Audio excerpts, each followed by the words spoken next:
Hello again and welcome to our next training movie. We like to show you now, how to start a new project. To start a new project, open the SOFiSTiK structural desktop. If there is no SSD icon on your desktop, you can start the program by choosing it in the Windows Start menu. Create a new project. Select a directory where your project should be saved. Choose a name for the database.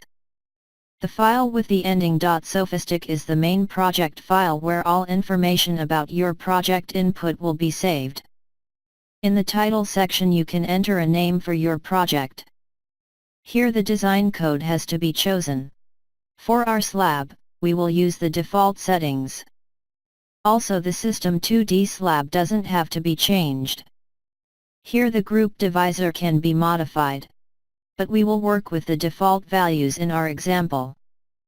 Next you can choose the units for input, the input language and change the boxed values. For system and load definition, we will use the graphical pre-processing SOFi+. The drawing with all input will be saved as DWG file. Thus the files with the endings .SOFiSTiK and .dwg are sufficient to reopen and recalculate a project. For the calculation, you have to define the orientation of the dead load and select the program module you want to use. It is important to know that the settings for the coordinate system and the norm cannot be changed subsequently.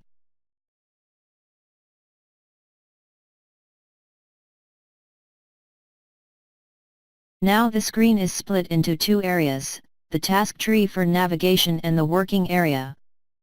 The SSD is task-oriented. Each step in modeling, calculation and design is represented by one task.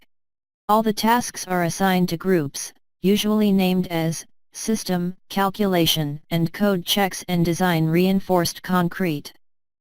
The tasks and groups you can see now were chosen automatically by the program due to your choices in the System Information dialog.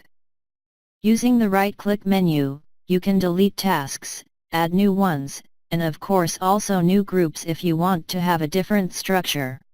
You can rename tasks and groups to get an individual input.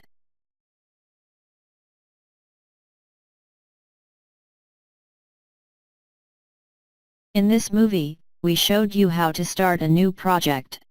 All necessary settings inside the System Information dialog were discussed. Finally, we had a first look into the SSD main window to see the command, navigation, and working area.